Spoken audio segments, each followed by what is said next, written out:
మీకు ఒక విషయం తెలుసా? బైబిల్‌లో మనకు తెలిసిన ఒక ఎగ్జాంపుల్, అపోస్తలుడైనటువంటి పేతురు యేసయ్యని అడుగుతాడు కదా, యేసయ్య నీవే అయితే నాకు సహాయం చెయ్యి నీటి మీద నడవటానికి అని. యేసయ్య రామని చెప్పినప్పుడు పేతురు నీటి మీద అడుగుపెట్టి నడుస్తున్నప్పుడు పేతురు ఎందుకు పడిపోయాడో ఆలోచించారా ఎప్పుడైనా? గాలిని చూచి భయపడసాగి పడిపోయాడట. అప్పటి వరకు పేతురు యొక్క దృష్టి యేసయ్య మీద నిలిపినంత వరకు, తన ఫోకస్ యేసయ్య మీద ఉన్నంత వరకు తను నీటి మీద నడుస్తున్నాడు. అంటే అసాధారణమైనటువంటి ఒక జీవితాన్ని జీవిస్తున్నాడు పేతురు. నీటి మీద ఒక మనిషి నడవటం అనేది ఒక అసాధ్యము, కానీ యేసయ్యకు సమస్తము సాధ్యమే. ఆయన నడుస్తున్నాడు. పేతురు ఏం చేశాడు తెలుసా?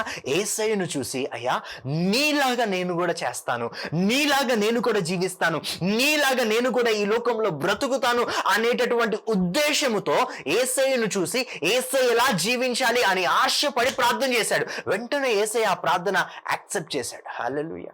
నువ్వు యేసయ్యలాగా జీవించాలి అని పాట పాడితే సరిపోదు.